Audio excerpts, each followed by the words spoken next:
ধর্মবর্ণ জাতিগত বৈষম্যহীন বাংলাদেশ গড়তে কাজ করছে সরকার, জানালেন প্রধানমন্ত্রী। আন্দোলনকে ঘিরে একটি গোষ্ঠী ঘোলা পানিতে মাছ শিকার করতে চাইছে, বললেন স্বরাষ্ট্রমন্ত্রী।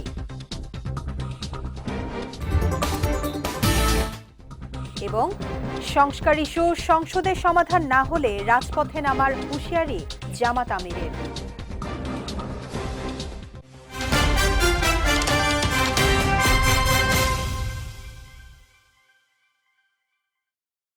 আসসালামু আলাইকুম।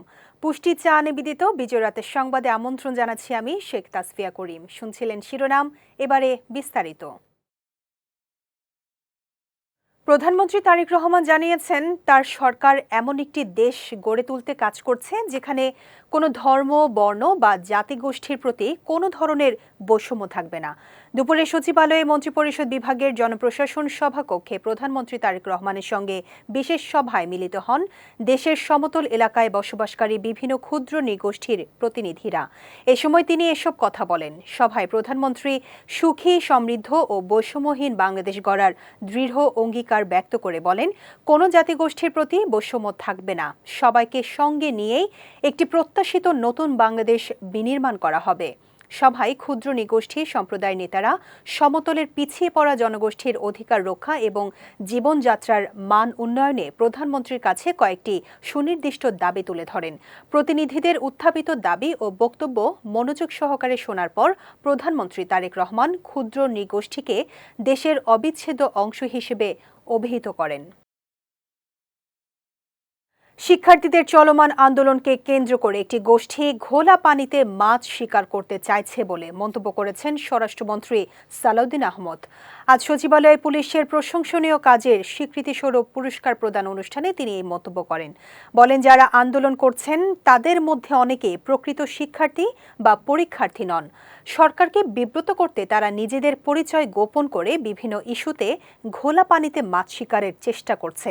শিক্ষামন্ত্রীর একটি মন্তব্য নিয়ে শিক্ষার্থীদের ক্ষোভের প্রসঙ্গে মন্ত্রী বলেন, শিক্ষামন্ত্রী সংসদে এই বিষয়ে দুঃখ প্রকাশ করেছেন। এ নিয়ে আর বেশি কিছু বলার নেই। এ সময় আওয়ামী লীগের বিচার প্রসঙ্গে তিনি বলেন, সংগঠনটির বিরুদ্ধে তদন্ত ও বিচার প্রক্রিয়া চললেও কোনো নির্বাহী আদেশে রাজনৈতিক দল নিষিদ্ধ করা হবে না। শেখ হাসিনাকে দেশে ফিরিয়ে এনে আইনের মুখোমুখি করার জন্য সরকার আইনগত প্রক্রিয়া চালিয়ে যাচ্ছে বলেও জানান স্বরাষ্ট্রমন্ত্রী। আমরা তো তাকে ফিরিয়ে আনার জন্য এক্সট্রাডিশন চুক্তি অনুসারে ইন্টারিম গভর্নমেন্টের সময়ও পত্র দেওয়া হয়েছে ভারত সরকারের কাছে। এরপর আমরা তাগাদাও দিয়েছি। আমরা তো তাকে ফেরত চাই এবং বিচারের মুখোমুখি হোক। ইতিমধ্যে যেহেতু তিনি সাজাপ্রাপ্ত হয়েছেন, আদালতে তার আত্মসমর্পণের সুযোগ আছে কিনা সেটা আইনজ্ঞরাই বলবেন। তবে সাজাপ্রাপ্ত আসামি হিসাবে দেশে ফিরলে তাকে গ্রেফতার করা হবে এবং রায় কার্যকরের ব্যবস্থা নেওয়া হবে। যদি আপিল করার কোনো সুযোগ থাকে সেটা আইন আদালত বুঝবে, তখন আপিলের সুযোগ থাকলে আপিল হবে। আমাদের কাছে প্রত্যাবর্তনের যে ঘোষণা ওখান থেকে মাঝে মাঝে দিচ্ছে, তো সেটা তো কিভাবে দিচ্ছে জানি না। আমরা তো তাকে আইনানুগভাবে ফেরত চাই। সংবিধান ও সংস্কার ইস্যু সংসদে সমাধান না হলে রাজপথে নামার হুঁশিয়ারি দিয়েছেন জামাত ইসলামের আমির ও বিরোধী দলীয় নেতা ডক্টর শফিকুর রহমান। বলেন, ন্যায্য দাবি আদায়ে সংসদ ও রাজপথে থাকবে জামাত। দুপুরে রাজধানীর কাকরাইলে আইডিবির মিলনায়তনে জুলাই শহীদ দিবসের আলোচনা সভায় তিনি এসব কথা বলেন। তিনি আরও বলেন, জুলাইয়ের সবচেয়ে বড় দাবি ছিল সংস্কার, আর তা থেকেই সরে এসেছে সরকার। এ সময় সংখ্যাগরিষ্ঠতার জেরে অন্যায় না করার আহ্বান জানান তিনি। ভারত প্রসঙ্গে জামাত আমির বলেন, ভারতের একমাত্র অপছন্দের দল জামাত। তবে ভারতের সঙ্গে পারস্পরিক সম্মান ও ন্যায্যতার ভিত্তিতে শান্তিপূর্ণ ও সহযোগিতামূলক সম্পর্ক বজায় রাখতে চায় জামাত ইসলাম। এই জাতি ইতিহাসের বাঁকে বাঁকে রক্ত দিয়ে, জীবন দিয়ে অন্যায়ের বিরুদ্ধে লড়াই করে কাঙ্ক্ষিত বিজয় ছিনিয়ে এনেছে। এটা 47, 52, 71, 90, 24 এগুলো আমাদের গর্বের ঠিকানা, আমাদের ইতিহাসের সোনালী চ্যাপ্টার। আমরা লজ্জিত। প্রতিবারই সাধারণ জনগণ, তরুণ ছাত্র সমাজ, যুব সমাজ শ্রমিক ভাই বোনেরা জীবন দিয়ে এই অর্জন যখন জাতির হাতে তুলে দেয়, তখন কিছু লুটেরার হাতে এটা হারিয়ে যায়। সেই 24টাও শেষ পর্যন্ত যা হলো, হারিয়ে দেওয়ার কসরত করা হচ্ছে। আল্লাহর কসম, জীবন দিব কিন্তু 24 হারিয়ে যেতে দেব না। আওয়ামী লীগ সরকার গণমাধ্যমকে নিয়ন্ত্রণ করে মানুষের বাক স্বাধীনতা হরণ করেছিল বলে মন্তব্য করেছেন প্রধানমন্ত্রীর উপদেষ্টা ও প্রধানমন্ত্রীর কার্যালয়ের মুখপাত্র ডক্টর মাহাদি আমিন। তবে বিএনপির গঠন করা সরকার সবসময় গণমাধ্যমের স্বাধীনতা নিশ্চিত করেছে বলে জানান তিনি। আজ ঢাকা রিপোর্টার্স ইউনিটির শফিকুল কবির মিলনায়তনে আয়োজিত ফল উৎসবে অংশ নিয়ে তিনি এসব কথা বলেন। মাহাদি আমিন বলেন, বর্তমান সরকার গণমাধ্যম ও সাংবাদিকদের জন্য সর্বোচ্চ স্বাধীনতা নিশ্চিত করতে কাজ করে যাচ্ছে। এ সময় তিনি 16 জুলাইয়ের গণ অভ্যুত্থানে নিহত ও আহতদের গভীর শ্রদ্ধার সঙ্গে স্মরণ করেন। বলেন, গণ অভ্যুত্থানে আত্মত্যাগকারীদের অবদান জাতি চিরকাল শ্রদ্ধার সঙ্গে স্মরণ করবে। বাংলাদেশ সেনাবাহিনীর বৃক্ষরোপণ অভিযান 2026-এর উদ্বোধন করেছেন সেনাবাহিনী প্রধান জেনারেল ওয়াকারুজ্জামান। সকালে ঢাকা সেনানিবাসের নির্ঝর আবাসিক এলাকায় গাছের চারা রোপণের মাধ্যমে বৃক্ষরোপণ অভিযানের উদ্বোধন করেন তিনি। উদ্বোধন অনুষ্ঠানে সেনাপ্রধান জানান, সেনাবাহিনী শুধু বৃক্ষরোপণ করে না, সেগুলোর সঠিক পরিচর্যার মাধ্যমে সংরক্ষণও করে। বৃক্ষরোপণ পরিবেশ বান্ধব কর্মসূচি, এর ফলে অক্সিজেনের সরবরাহ নিশ্চিত হয়ে পরিবেশের উন্নয়ন হয়। এ কারণে বৃক্ষরোপণ করতে সবাইকে আহ্বান জানান ওয়াকারুজ্জামান। এই কর্মসূচি এ বছরের সেপ্টেম্বরের শেষ সপ্তাহ পর্যন্ত চলবে। এ সময় 11 লাখের বেশি গাছ লাগানো হবে। সেনাবাহিনীতে এই বৃক্ষরোপণ অত্যন্ত ভালোভাবে পালন করে থাকি এই অভিযান, এবং বাংলাদেশের যত সেনানিবাস আছে অথবা যেই সমস্ত জায়গায় সেনাবাহিনী আছে, দেখবেন সেখানে গাছ আর গাছ। আমরা খালি বৃক্ষরোপণই করি না, বৃক্ষগুলোকে সংরক্ষণ করি, নার্চার করি। 11,35,36,000 বৃক্ষ আমরা সারা বাংলাদেশের বিভিন্ন সেনানিবাসে, জলসিঁড়িতে আমরা রোপণ করব। এটা একটা অত্যন্ত মহৎ কাজ। এটা আমাদের পরিবেশ বান্ধব, এখানে অক্সিজেন জেনারেট হয়। সাবেক রাষ্ট্রপতি জিয়াউর রহমান হত্যাকাণ্ডে ৪৫ বছর ধরে পলাতক অবসরপ্রাপ্ত মেজর মোজাফফর হোসেনকে গ্রেফতার করেছে ঢাকা মহানগর পুলিশের গোয়েন্দা শাখা ডিবি।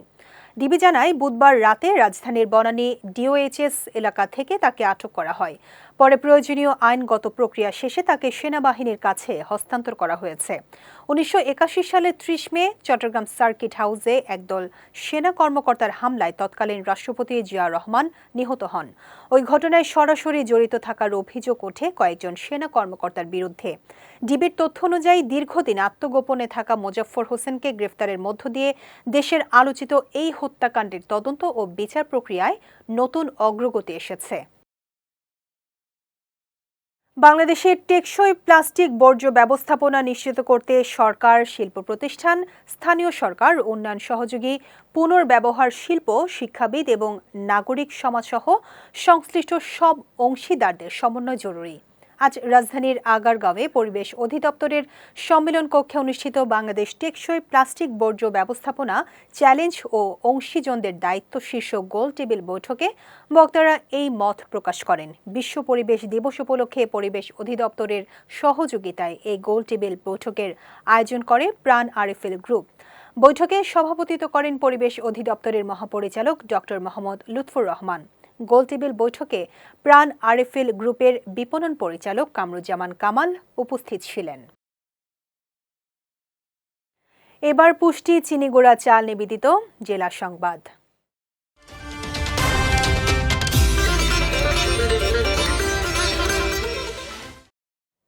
শহীদের আত্মত্যাগ জাতিকে নতুন পথে এগিয়ে নেওয়ার প্রেরণা হয়ে থাকবে বলে মন্তব্য করেছেন মুক্তিযুদ্ধ বিষয়ক মন্ত্রী আহমেদ আজম খান। সকালে জাতীয় জুলাই শহীদ দিবস উপলক্ষে রংপুরের জুলাই চত্বরে শহীদদের প্রতি শ্রদ্ধা নিবেদনকালে তিনি এই মন্তব্য করেন। মন্ত্রী বলেন, গণ অভ্যুত্থানের মধ্য দিয়ে ফ্যাসিবাদের পতন ঘটেছে এবং দেশ গণতন্ত্রের পথে এগিয়েছে। পরে বিভাগীয় কমিশনার, রেঞ্জ ডিআইজি, জেলা প্রশাসক, পুলিশ কমিশনার সহ বিভিন্ন সরকারি বেসরকারি প্রতিষ্ঠানের প্রতিনিধিরাও ফুল দিয়ে শহীদদের প্রতি শ্রদ্ধা জানান। এ সময় পানি সম্পদ মন্ত্রী ফরহাদ হোসেন আজাদ, প্রশাসনের ঊর্ধ্বতন কর্মকর্তা, জনপ্রতিনিধি ও বিভিন্ন শ্রেণী পেশার মানুষ উপস্থিত ছিলেন। 16ই জুলাইকে সম্মান জানিয়ে আন্দোলন, সংগ্রাম এবং গণতন্ত্র পুনরুদ্ধারের এই জয়যাত্রাকে সম্মান জানিয়ে গণপ্রজাতন্ত্রী বাংলাদেশ সরকার এই আজকের দিনটিকে জাতীয় শহীদ দিবস, জুলাই শহীদ দিবস ঘোষণা করেছে এবং এই জুলাই শহীদ দিবসে রংপুর সহ সারা দেশে ভাব গাম্ভীর্য নিয়ে এটি পালিত হচ্ছে। র্যালি, স্মৃতিস্তম্ভে পুষ্পস্তবক অর্পণ, আলোচনা সভা এবং বিশেষ মোনাজাত ও প্রার্থনার মধ্য দিয়ে সারা দেশে পালিত হয়েছে জুলাই শহীদ দিবস। দিবসটি উপলক্ষে আজ সকালে চুয়াডাঙ্গা বড়বাজার জুলাই স্মৃতিস্তম্ভে পুষ্পস্তবক অর্পণ এবং পরে এক আলোচনা সভার আয়োজন করা হয়। জেলা প্রশাসনের আয়োজনে অনুষ্ঠিত এই আলোচনা সভায় প্রধান অতিথি ছিলেন চুয়াডাঙ্গার জেলা প্রশাসক লুৎফুন নাহার। এদিকে নানা আয়োজনের মধ্য দিয়ে জয়পুরহাটে জুলাই শহীদ দিবস উদযাপন করা হয়েছে। দিবসটি উপলক্ষে সকালে শহরের শহীদ ডাক্তার আবুল কাশেম ময়দানে নির্মিত জুলাই স্মৃতিস্তম্ভে পুষ্পস্তবক অর্পণের মাধ্যমে শহীদদের প্রতি গভীর শ্রদ্ধা জানানো হয়। পুষ্পস্তবক অর্পণ কর্মসূচিতে অংশ নেন জেলা প্রশাসক আল মামুন মিয়া, পুলিশ সুপার শাহনাজ বেগম, জেলা পরিষদের প্রশাসক মাসুদ রানা, জাতীয় নাগরিক পার্টির নেতৃবৃন্দ সহ অন্যান্যরা। অন্যদিকে চাঁদপুরে জুলাই আগস্ট ছাত্র আন্দোলনের শহীদদের স্মরণে শ্রদ্ধা নিবেদন করা হয়েছে। সকালে শহরের শহীদ মিনার সংলগ্ন জুলাই স্মৃতিস্তম্ভে সর্বস্তরের মানুষ ফুলের শ্রদ্ধা জানান। এছাড়া কুষ্টিয়ার কুমারখালী, নাটোর, বরগুনা, গাইবান্ধার সাদুল্লাপুর, চাঁপাইনবাবগঞ্জ, কুমিল্লা, খাগড়াছড়ি, ব্রাহ্মণবাড়িয়ার নবীনগর ও কসবায় নানা আয়োজনের মধ্য দিয়ে দিবসটি পালিত হয়েছে। জুলাই সনদের প্রতিটি অঙ্গীকার বাস্তবায়ন হবে বলে জানিয়েছেন মৎস্য ও প্রাণী সম্পদ প্রতিমন্ত্রী সুলতান সালাউদ্দিন টুকু। জুলাই শহীদ দিবস উপলক্ষে টাঙ্গাইলে অনুষ্ঠিত আলোচনা সভায় প্রধান অতিথির বক্তব্যে তিনি একথা জানান। দুপুরে জেলা প্রশাসকের সম্মেলন কক্ষে এই আলোচনা সভা অনুষ্ঠিত হয়। এতে সভাপতিত্ব করেন টাঙ্গাইলের জেলা প্রশাসক শরীফা হক। সভায় প্রতিমন্ত্রী আরও বলেন, জুলাই আন্দোলনে শহীদদের আত্মত্যাগ জাতি চিরদিন শ্রদ্ধার সঙ্গে স্মরণ করবে। এ সময় জুলাই শহীদ ও আহত পরিবারের পাশে সরকার রয়েছে এবং তাদের কল্যাণে প্রয়োজনীয় পদক্ষেপ গ্রহণ করা হচ্ছে বলে জানান তিনি। আলোচনা সভায় সরকারি বিভিন্ন দপ্তরের কর্মকর্তা, জেলা পুলিশের কর্মকর্তারা, জুলাই শহীদ ও আহত পরিবারের সদস্যরা উপস্থিত ছিলেন। বাংলাদেশকে বুকে ধারণ করে আমরা ঐক্যবদ্ধভাবে সকল ফ্যাসিবাদী শক্তির বিরুদ্ধে ঐক্যবদ্ধভাবে গণতান্ত্রিকগামী সকল শক্তি যারা গণতন্ত্রকে বুকে ধারণ করে, লালন করে, যে শহীদরা গণতন্ত্রের জন্য রক্ত দিয়েছেন, তাদের সেই রক্তের প্রতি আমরা শ্রদ্ধা জানাই। তাদের প্রতি আল্লাহ রাব্বুল আলামিনের কাছে নিবেদন করি, আল্লাহ যাতে তাদেরকে বেহেশত নসিব করেন এবং আগামীর বাংলাদেশ, তাদের যে স্বপ্ন ছিল যে গণতান্ত্রিক বাংলাদেশ, বৈষম্যহীন বাংলাদেশ, সকলে মিলে ঐক্যবদ্ধভাবে এই দেশটিকে আমরা গড়ে তুলতে চাই সকল অন্যায় অনাচারের বিরুদ্ধে। শ্রম ও কর্মসংস্থান মন্ত্রী আরিফুল হক চৌধুরী বলেছেন, দুবাইয়ের শ্রমবাজার নিয়ে অনেক ধরনের মিস ইনফরমেশন প্রচার করা হচ্ছে। দুবাইয়ের শ্রমবাজার পুনরায় চালু করতে কূটনৈতিক মিশনে কাজ চলছে। বাংলাদেশের হাই কমিশনারও কাজ করছেন। সপ্তাহ খানেকের মধ্যে একটি সিদ্ধান্ত হতে পারে। দুপুরে সিলেটে ইসকনের উদ্যোগে রথযাত্রার অনুষ্ঠান শেষে সাংবাদিকদের সঙ্গে আলাপকালে তিনি এসব কথা বলেন। এই সময় চা শ্রমিকদের সুযোগ সুবিধা নিয়েও কথা বলেন শ্রম ও কর্মসংস্থান মন্ত্রী। তিনি বলেন, চা শ্রমিকদের মানসম্পন্ন জীবন মানের সুবিধা করে দেওয়া উচিত। তাদের পরিবার যেন শিক্ষা, চিকিৎসা ও বাসস্থানের সুন্দর পরিবেশ পায়, সেই ব্যবস্থাও করতে হবে। নরসিংদীর রায়পুরায় খালে গোসল করতে নেমে পানিতে ডুবে একই সঙ্গে 4 শিশুর মৃত্যু হয়েছে। সকালে চান্দেরকান্দি ইউনিয়নের বড়কান্দা এলাকায় এই দুর্ঘটনা ঘটে। মৃতরা হলো তাবিয়া, আয়েশা জান্নাত এবং সুমাইয়া। তারা সবাই বড়কান্দা এলাকার গাউসিয়া নূরে মদিনা মহিলা মাদ্রাসার শিক্ষার্থী ছিল বলে জানিয়েছে পুলিশ। স্থানীয়রা বলছে, মাদ্রাসায় বিরতির পর 6 শিক্ষার্থী একসঙ্গে পাশের একটি খালে গোসল করতে নামে। তাদের মধ্যে 2 জন পাড়ে উঠে স্থানীয়দের ডুবে যাওয়ার খবর জানালে একে একে 4 জনকে মৃত অবস্থায় উদ্ধার করা হয়। এবার পুষ্টি নিবেদিত আন্তর্জাতিক প্রসঙ্গ।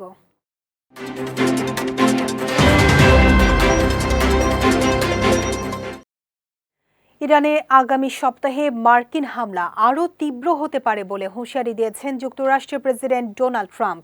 বৃহস্পতিবার ফক্স নিউজে প্রচারিত ট্রাম্পের এক সাক্ষাৎকারে সূত্র ধরে ইরান ইন্টারন্যাশনাল এক প্রতিবেদনে এই তথ্য জানিয়েছে।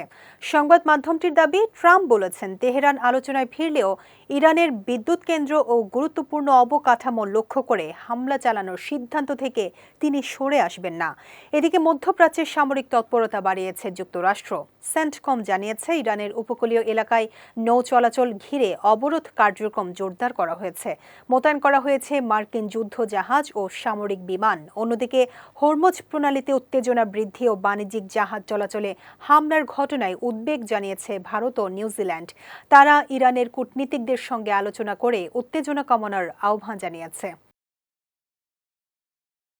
ধারাবাহিক হামলার জেরে যুক্তরাষ্ট্রের বিভিন্ন সামরিক ঘাঁটিতে হামলা চালাচ্ছে ইরান। বৃহস্পতিবার প্রতিবেশী উপসাগরীয় দেশগুলোতে অবস্থিত মার্কিন সামরিক ঘাঁটিতে নতুন করে হামলা অব্যাহত রেখেছে দেশটি। অন্যদিকে ওয়াশিংটন রাতভর ইরান জুড়ে বিভিন্ন স্থানে হামলা চালিয়েছে।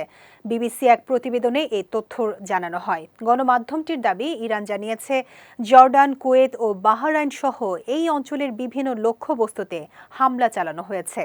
6ষ্ঠ দিনের মতো নতুন করে শুরু হওয়া এই সংঘাত যুদ্ধ শেষ করার প্রাথমিক চুক্তির ওপর ব্যাপক চাপ সৃষ্টি করেছে। এদিকে মার্কিন সামরিক বাহিনী জানায়, হরমুজ প্রণালীতে নিরীহ নাবিকদের হুমকি দেওয়ার ক্ষেত্রে ইরানের সক্ষমতা হ্রাস করতে তারা একাধিক স্থানে 6 ঘণ্টার ধারাবাহিক হামলা চালিয়েছে। যাচ্ছি পুষ্টি ড্রিঙ্কিং ওয়াটার নিবেদিত খেলার সংবাদে।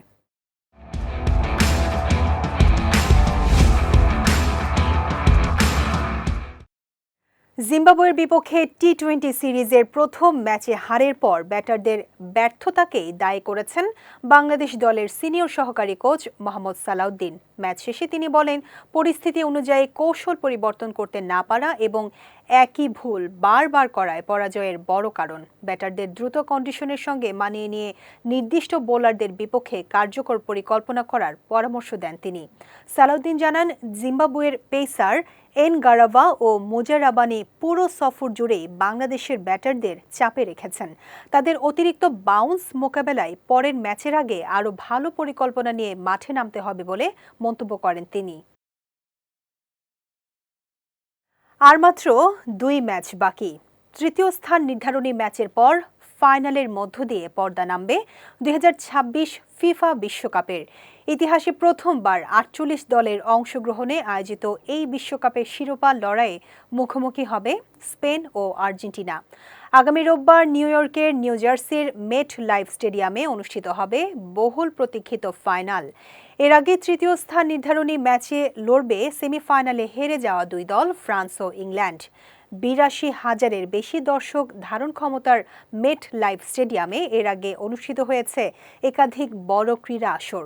এবার বিশ্ব ফুটবলের সবচেয়ে মর্যাদাপূর্ণ শিরোপা নির্ধারণের সাক্ষী হতে যাচ্ছে এই মেগা ভেন্যু। পুষ্টি চা নিবেদিত বিজয় রাতের সংবাদ শেষ করার আগে শিরোনামগুলো দেখে নিচ্ছি আরও একবার।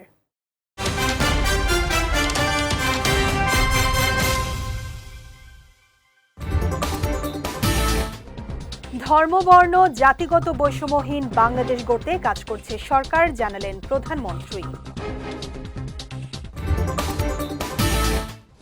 আন্দোলনকে ঘিরে একটি গোষ্ঠী ঘোলা পানিতে মাছ শিকার করতে চাইছে, বললেন স্বরাষ্ট্রমন্ত্রী।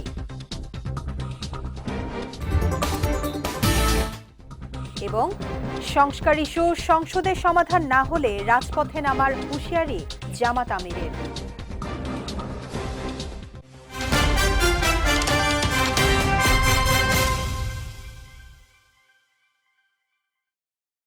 বিজয় রাতের সংবাদ শেষে আজকের মতো আমি শেখ তাসফিয়া করিম আপনাদের কাছ থেকে বিদায় নিচ্ছি। আগামীকাল একই সময়ে নতুন সব খবর দেখতে চোখ রাখুন বিজয় টিভিতে। এছাড়া আজকে বিজয় রাতের সংবাদের ভিডিও দেখতে পারেন আমাদের ইউটিউব এবং ফেসবুক পেজে। আমাদের ইউটিউব হলো youtube.com/bijaytvofficial এবং আমাদের ফেসবুক পেজ হলো facebook.com/bijaytvlimited। এতক্ষণ সঙ্গে থাকার জন্য ধন্যবাদ সবাইকে।